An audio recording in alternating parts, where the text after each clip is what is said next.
Hey everyone, and welcome back to another video. Welcome to r/TodayIF.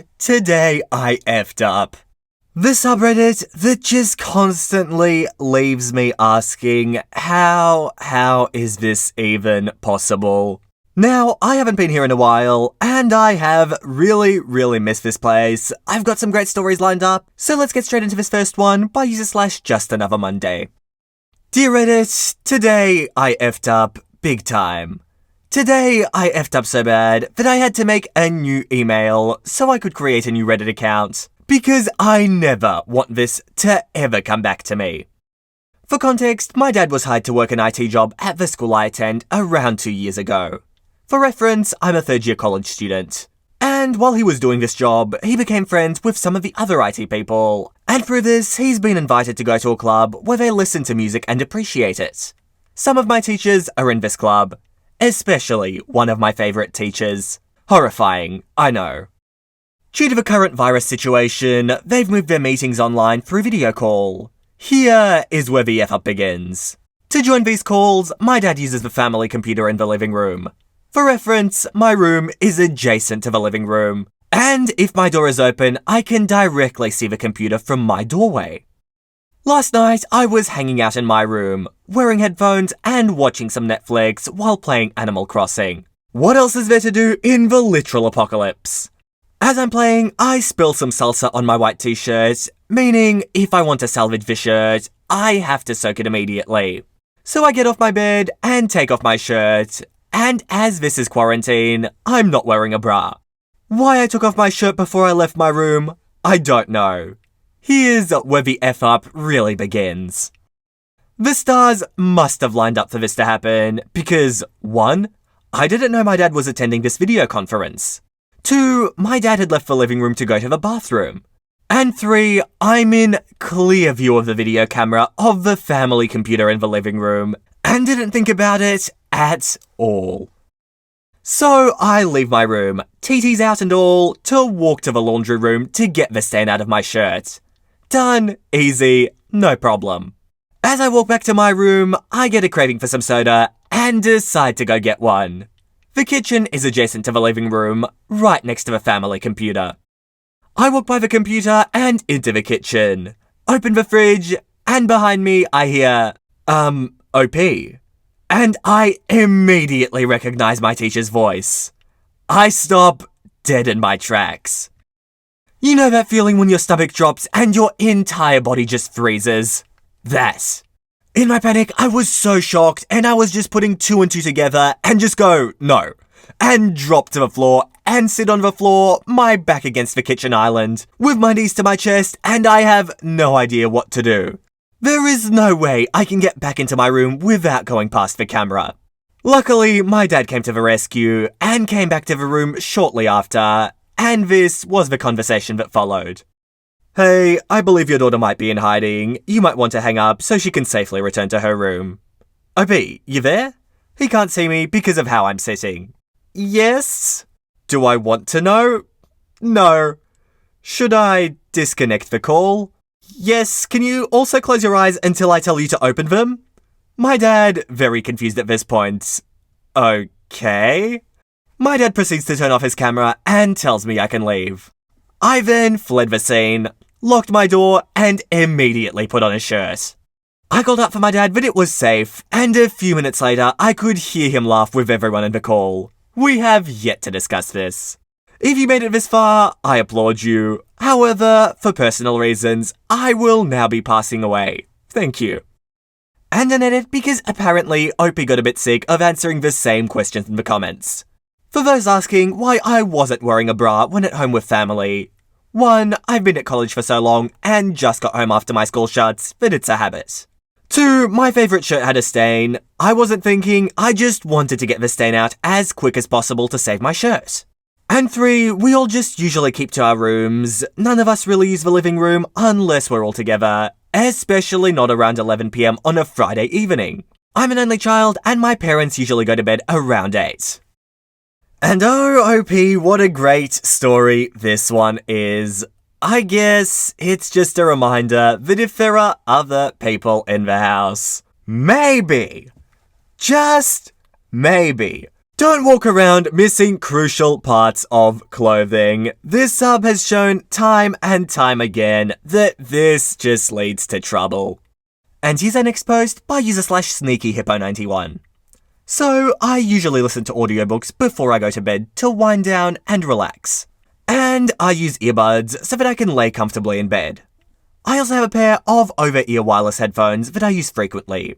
What I didn't realise is that when you plug the buds in, it auto-disconnects the Bluetooth ones, but of course doesn't turn them off. Cut to about 2 AM and I woke up needing to pee and realising I had disconnected the earbuds in my sleep. I removed them and thought I heard faint voices, like someone was inside the house outside the bedroom door.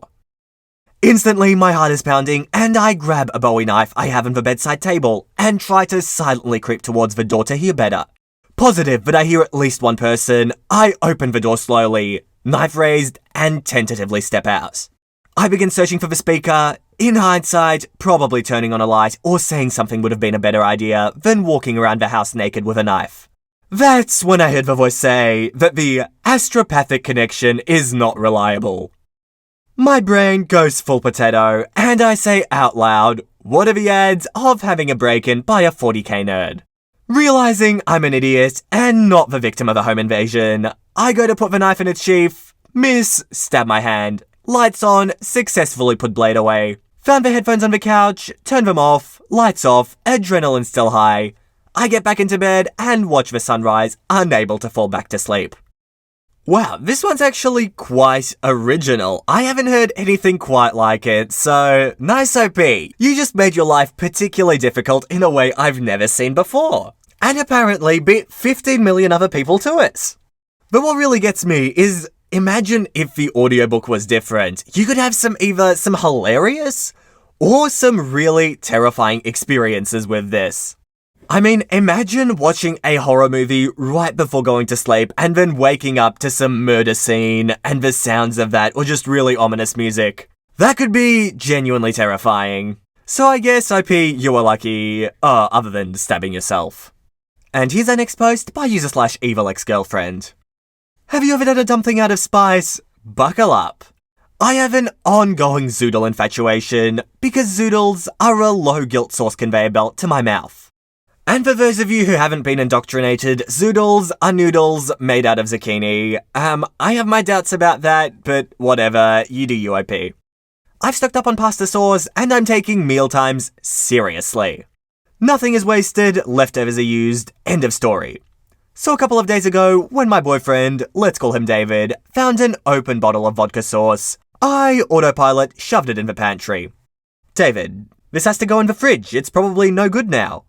Me not openly questioning my partner's judgment, but also knowing that he doesn't count the forehead as part of a face, so I can't put blind faith in everything he says. It'll be fine, I opened it like yesterday, or 2 days ago.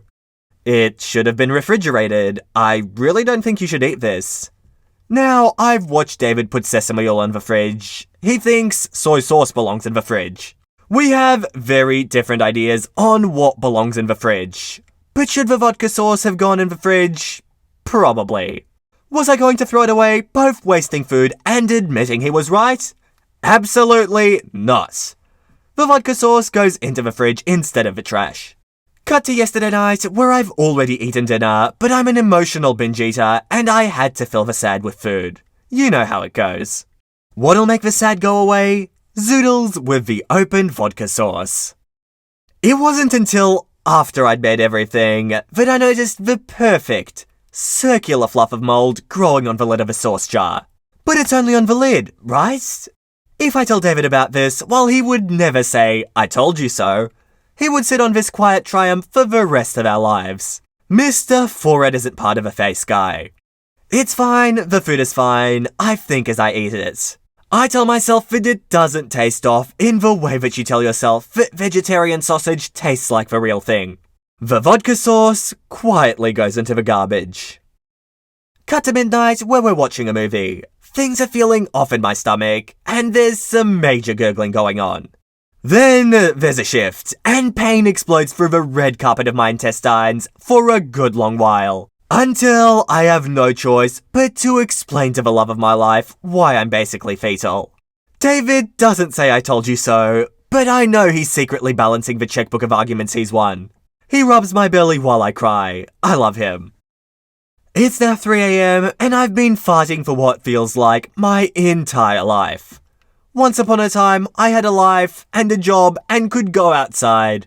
And now I have no life and no job and my knees are at ear level while I'm on the john, serenading my septic system with a cacophony of rich bass and tenor farts. I'm sweating harder than I do when I work out. I'm probably working out harder right now than I do when I work out. I'm pooping my lungs out over a bad bottle of sauce and a hill I really shouldn't have died on. Don't be like me, kids. Look, Opie, you didn't cave in, but it was cost. It cost you a night of pain. And we don't know yet, possibly a destroyed toilet. One thing that still gets to me is how can you not believe that the forehead is a part of a face? I thought the forehead was a part of a face, though now I'm doubting myself. Also, another thing, if you see mold on food, don't eat it. Normally, if there's mold growing like on the lid, there's mold in the rest of it as well. So just don't do it and save yourself having to worship your bathroom. And here's our next post by user/DinoVadino. I take a lot of pride in being a hands-on, do activities, play around, fun dad. Well, when my 5-year-old and 2-year-old wanted to go outside and jump on the trampoline after dinner, I was all about it. I love the trampoline. We have a nice sturdy one which can hold up to 800 pounds, I think. I weigh about 240 and I'm still able to jump and flip and do whatever. Anyways, one of my daughter's favourite games is to jump up in circles around the edges and chase each other. Every now and then, I'll stop and throw a kink in the works. Or I'll give her a little pop to boost her a little higher than she's used to jumping. This time I decided to pop her and she flung pretty high up. She landed fine, we had a good laugh, and kept jumping. We had a brief break and began jumping again. I asked her if she wanted to pop up high again, and she said enthusiastically, yeah. So I took it upon myself to really go for the launch. You know, kinda like trying to send her into orbit. She would love it. I timed the jump, I put about 85% force into it. And next thing I know, she doesn't pop up, but instead crumples to the trampoline and immediately starts crying. This wasn't a cry I'd heard before, so I knew something was wrong. I lay down with her as she tried to catch her breath. By this point, my wife and 2-year-old had come over from the playground to check on us. All my 5-year-old kept saying was that she wanted to go inside and that she broke her foot. In an odd twist, I started to laugh because I had never heard her say this before, and my wife just kind of looked at me like, what's wrong with you? Why are you laughing? I had no idea, but it soon helped my 5-year-old daughter laugh cry, which made me feel better, right up until I looked down and saw that her left ankle was twice the size of her right ankle. We got her off the trampoline and onto the couch and decided that she needed to go to urgent care. I stayed home with a 2-year-old and my wife took my 5-year-old. Obviously, I was worried and knew something wasn't right with her foot and ankle and was just trying to focus on my 2-year-old and have fun with her. Waiting on my wife's call about what was wrong felt like it took forever. So when my phone finally rang, I answered right away, and this is where the night took a very humorous turn. My wife called, not with news about my 5-year-old's ankle, but instead with news that our daughter had just told the entire waiting area that her mum had the virus, but she's better now. What? My wife has never had the virus, and we don't know anyone who's had it. She has allergies, and we said we're glad she didn't have the virus, but never that she had it. So she must have heard us wrong. But when she said it, the entire waiting room was like, what the F? So after a little laugh, we hung up and I went back to waiting.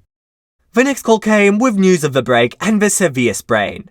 When they returned home with the sky blue cast, all I wanted to do was hug her and tell her how sorry I was.